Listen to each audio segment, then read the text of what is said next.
আসসালামু আলাইকুম প্রিয় দর্শক। যেভাবে জান্নাত থেকে নেমে এসেছিল হাসান এবং হুসাইন রাদিয়াল্লাহু তাআলা আনহু এর বিশেষ ঈদের জান্নাতি পোশাক। ঈদের দিন সকাল হজরত আলী রাদিয়াল্লাহু তাআলা আনহু ফজরের নামাজ আদায় করে কোথাও যেন চলে গিয়েছেন। তার কোনো খবর পাওয়া যাচ্ছে না। ঘরের মধ্যে শুধু নবীর দুলালি হজরত ফাতেমা রাদিয়াল্লাহু তাআলা আনহা হাতে আটা পিষবার কাজ করছিলেন আর পবিত্র মুখে আল্লাহ তাআলার নাম জপছিলেন। হজরত হাসান এবং হুসাইন ঘরের বাইরে বসে খেলা করছে।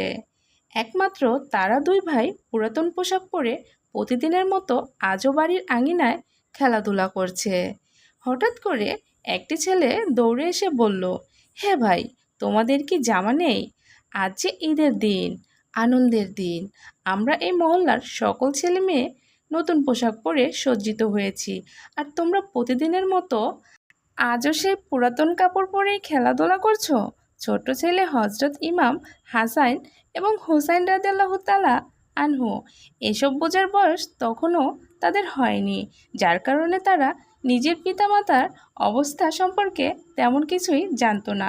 ফাতেমা রাদিয়াল্লাহু তাআলা আনহু হাতে রুটি বানাচ্ছেন। হজরত মুহাম্মদ সাল্লাল্লাহু আলাইহি ওয়াসাল্লাম এর কলিজার টুকরা হাসান ও হুসাইন রাদিয়াল্লাহু তাআলা আনহু তাদের মা ফাতেমার কাছে ঈদের নতুন জামার জন্য কান্নাকাটি করছেন। মা ফাতেমার কাছে গিয়ে তারা আবদার করে বলছেন, আজ ঈদের দিন, আজ পাশের সমবয়সী অনেকেই নতুন জামা পরে হাসি ফুর্তি করছে, কিন্তু আমাদের নতুন জামা নেই কেন?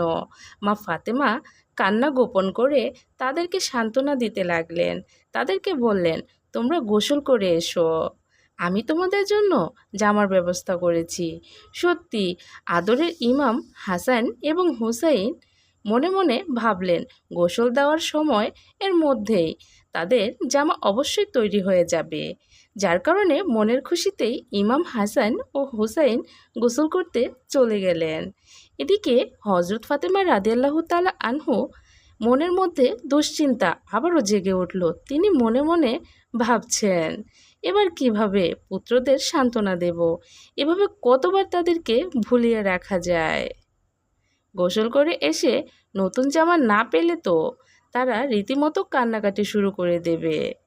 এসব চিন্তা ভাবনা করে হজরত ফাতেমা রাদিয়াল্লাহু তাআলা আনহা অস্থির হয়ে পড়লেন। হজরত হাসান এবং হুসাইনের ঘরে ফেরার সময় হয়েছে এ মনে করে ফাতেমা রাদিয়াল্লাহু তাআলা আনহা তাড়াতাড়ি উঠে গিয়ে অজু করে জায়নামাজে বসে গেলেন এবং রাহমানুর রহিম আল্লাহ রাব্বুল আলামিনের দরবারে দুই হাত তুলে মনের চাপা দুঃখগুলোকে প্রকাশ করলেন। হে পরম করুণাময়, তুমি আমার সৃষ্টিকর্তা, তুমি আমার সকল সমস্যার সমাধানকারী। তাই তুমি তোমার এই অধম দাসীর উপায় করে দাও। ইমাম হাসান ও হুসাইন এর মন থেকে নতুন জামার স্মৃতিকে মুছে ফেলো, নতুবা আদরের ছেলেরা গোসল করে যখনই আমার কাছে নতুন জামা চাইবে, তখন আমি কি বলে ওদেরকে সান্ত্বনা দেব? হে আমার প্রভু, তুমি আজ তোমার এই দাসীকে বিপদ থেকে মুক্ত করে দাও। আমি আমার জীবনে আর কোনো দিন এত বড় বিপদের মধ্যে পড়িনি। এই মহা সমস্যার সমাধানে তুমি একটি পথ বলে দাও। তুমি কি চাও আজ ঈদের দিনে তাদের সামনে মিথ্যাবাদী সাব্যস্ত হই এবং তারা মিসকিনের মতো ঈদ করুক? রাসূলুল্লাহ সাল্লাল্লাহু আলাইহি ওয়াসাল্লাম এর নয়নের মণি হজরত ফাতেমা রাদিয়াল্লাহু তাআলা আনহার আবেগ জড়ানো কন্দনরত প্রার্থনা আল্লাহর দরবারে কবুল হয়ে গেল। আর কবুল করবেন না কেন? আল্লাহ তাআলা নিজেই বলেছেন, আমাকে কেউ একবার ডাকলে আমি তার ডাকে 10 বার সাড়া দেব। যাই হোক, হজরত ফাতেমা রাদিয়াল্লাহু তাআলা আনহা জায়নামাজে বসে সিজদায় পড়ে কাঁদছেন, কিন্তু ঘরের বাইরে কি হচ্ছে সেই দিকে তার কোনো নজর নেই। ওইদিকে তার ঘরের দরজায় একজন ব্যক্তি আওয়াজ করছেন, কিন্তু আল্লাহর দেনে মগ্ন ফাতেমা সেটা শুনতে পাচ্ছেন না। আল্লাহ তাআলা তৎক্ষণাৎ হজরত জিবরাইল আলাইসাল্লামকে দর্জির বেশে দুটো জামা দিয়ে মা ফাতেমার ঘরে পাঠালেন। অবশেষে দরজার নক করার শব্দ শুনে মা ফাতেমা সিজদা থেকে মাথা তুললেন এবং দর্জির কাছ থেকে জামা দুটো গ্রহণ করলেন। নবী কন্যা হজরত ফাতেমা রাদিয়াল্লাহু তাআলা আনহা হাতে নিয়ে খুলে দেখলেন এই যে বেহেশতি পোশাক। একটি জামা ছিল লাল আর একটি ছিল নীল।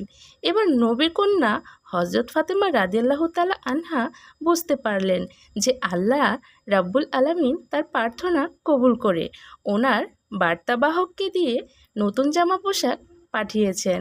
তিনি সেই মুহূর্তে সিজদায় পড়ে আল্লাহ তাআলার শুকরিয়া আদায় করলেন। এদিকে ইমাম হাসান এবং হুসাইন নতুন জামার প্রত্যাশায় গোসল করে এসেছে। এরপর নবীর কন্যা মা ফাতেমা রাদিয়াল্লাহু তাআলা আনহা নিজের হাতে পুত্র ইমাম হাসান এবং হুসাইন রাদিয়াল্লাহু তাআলা আনহুকে বেহেশতি পোশাক পরিয়ে দিলেন। তারা নতুন জামা পোশাক পরিধান করে মনের আনন্দে রাসূল সাল্লাল্লাহু আলাইহি ওয়াসাল্লাম এর ঘরের দিকে দৌড়াতে লাগলো। তারা ডাক দিল, না না, এই দেখো আমাদের নতুন জামা। জামা দুটো দেখে কেঁদে উঠলেন রাসূল সাল্লাল্লাহু আলাইহি ওয়াসাল্লাম, যা পরবর্তী সময়ে হজরত হাসান রাদিয়াল্লাহু তাআলা আনহার বিষপানে নীল মৃত্যু এবং হুসাইন রাদিয়াল্লাহু তাআলা আনহুর কারবালার ময়দানে রক্তাক্তভাবে শাহাদাতের প্রতি ইঙ্গিত দেয়। প্রিয় দর্শক, এই ছিল আমার আজকের ভিডিওটি কেমন লাগলো কমেন্টের মাধ্যমে অবশ্যই জানাবেন প্লিজ। ভালো লাগলে একটি লাইক দিন আর এরকম ইসলামিকমূলক ভিডিও পেতে আমার চ্যানেলটি সাবস্ক্রাইব করে পাশে থাকা বেল আইকনটি ক্লিক করে রাখুন। এতে করে আমি ইসলামিকমূলক ভিডিও আপলোড করার সঙ্গে সঙ্গে নোটিফিকেশন চলে যাবে আপনাদের কাছে। আজকের ভিডিওটি এই পর্যন্তই। পরবর্তী ভিডিও দেখার আমন্ত্রণ জানিয়ে শেষ করছি। আল্লাহ হাফেজ।